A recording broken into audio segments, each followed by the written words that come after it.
Hello and welcome to my first bolt-action battle report. This is an experiment I've been wanting to do for a while. I'm using Screen-Cast-O-Matic and I'm using PowerPoint to show the pictures of the game as it moves on. So right now, time place is 1944, US versus the Germans somewhere in France. The rule set we're using today is Warlord Games Bolt Action, where each figure represents one individual, each vehicle represents one vehicle. The background for this slugfest is the Americans have been advancing, and they've been pushing forward. They needed to take this unnamed village somewhere in France. Unfortunately, the Germans were there, and they met them and basically took out the American Sherman tank, as you can see here, which is useless for the game, but it does provide cover. And the Americans were sent retreating. The high command isn't happy about this. Something has to be done. But the Germans also have their own agenda, as we will see. For the Germans, they need to delay the American advance by denying them possession of the village. This will allow local German units to withdraw safely to the new line being formed to the east of the village. If they fail in this, they are going to lose more German troops.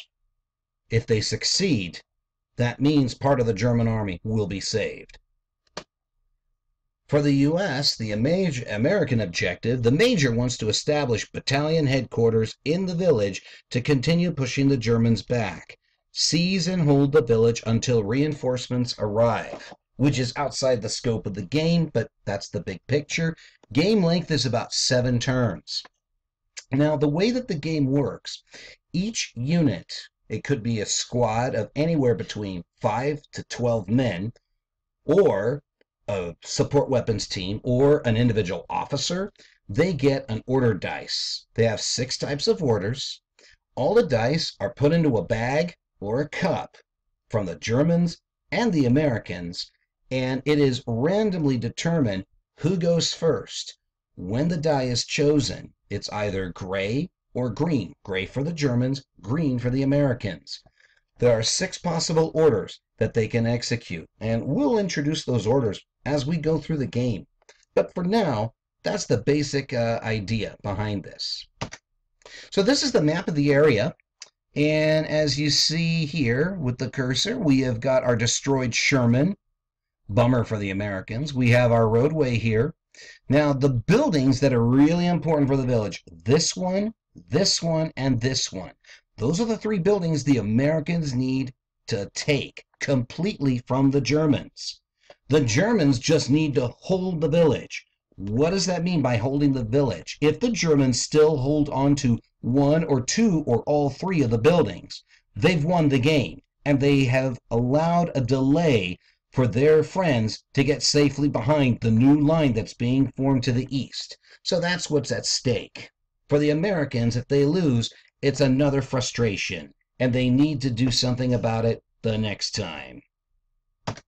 So our German forces here, we have got 1, 2, 3, 4 squads. We got our squad here, 1 squad, the 2nd squad here in this tiny little hill, 3rd squad right here, 4th squad back there, and our trusty platoon commander, Lieutenant, whatever his name you want it to be.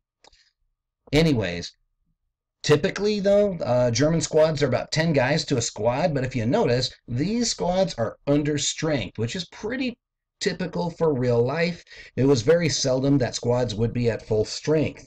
So to make up for the lack of guys in the squad, some of the Germans have been issued automatic rifles, which today you would recognize them as AK-47s because the Germans actually invented it, and they had those toward the end of the war. For the Americans, we have 4 squads going through. We got 1 squad over here. We have another squad in the back. 3rd squad over here, our 4th squad, and then we have our, again, Lieutenant, whatever name you want to give him. They're kneeling down on 1 knee. He's smart. He's looking for cover. But again, the American squads are under strength. They're typically between 10 to 12 guys.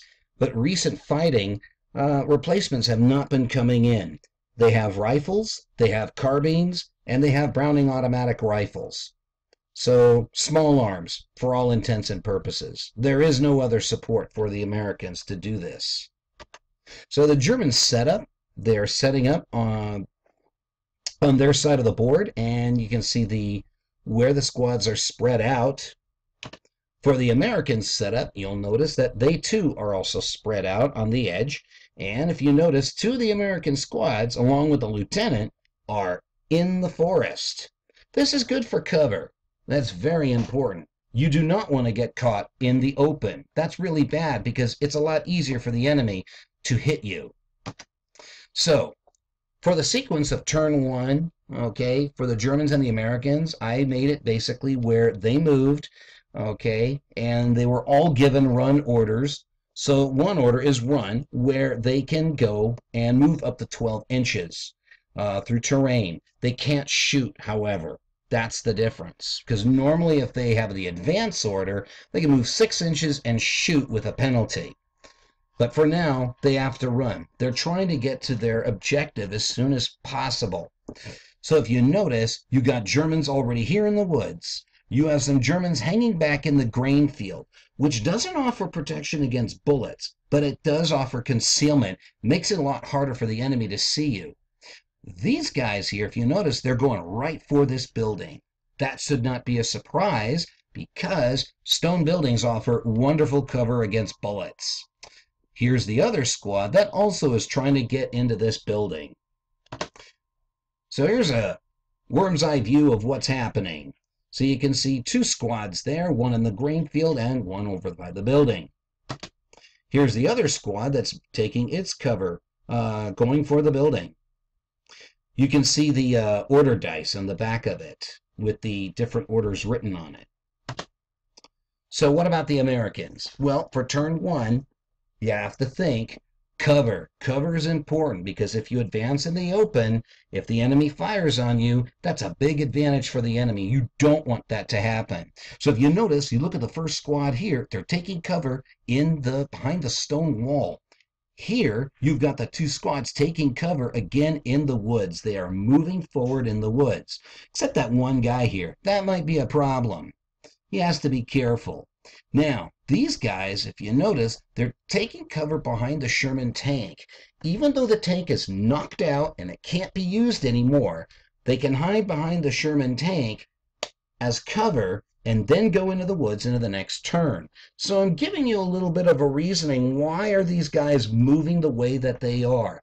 They're trying to be careful. There is no point getting hurt or killed before you get to what you're supposed to do.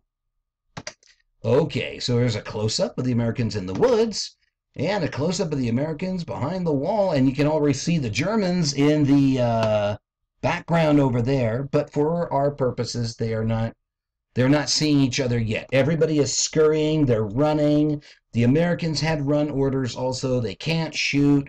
They know that the enemy is there. So turn one summary, both sides are running to take positions, and there are no casualties. Let's go with German turn two end. If you notice now, you've got Germans here in the woods. You have got the Germans that were in the wheat field. Now they're taking cover behind the stone building here. And here you got the light machine gunner who's ready to provide firepower. Again, they can't fire because they ran. That was the thing. These guys also ran from here over to here. They're taking cover in the building. Over here, these guys, they also ran to take cover in the building again. So that's just the close-up of the Germans in the buildings, the guys in the woods, and if you notice, there's the order dice with the order.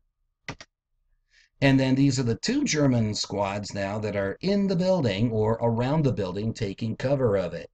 So there's a lot of Germans in that building. That's going to be a lot harder for the Americans to take out. Here's another view. And now let's look at the Americans. Where are they for turn two? So for turn two, you may notice the guys who were behind the tank, they moved up into the woods over here. Again, they did a run order. They can't spot, they can't shoot. These guys here moved up carefully through the woods. They don't want to get to the edge of the woods and then not be able to fire.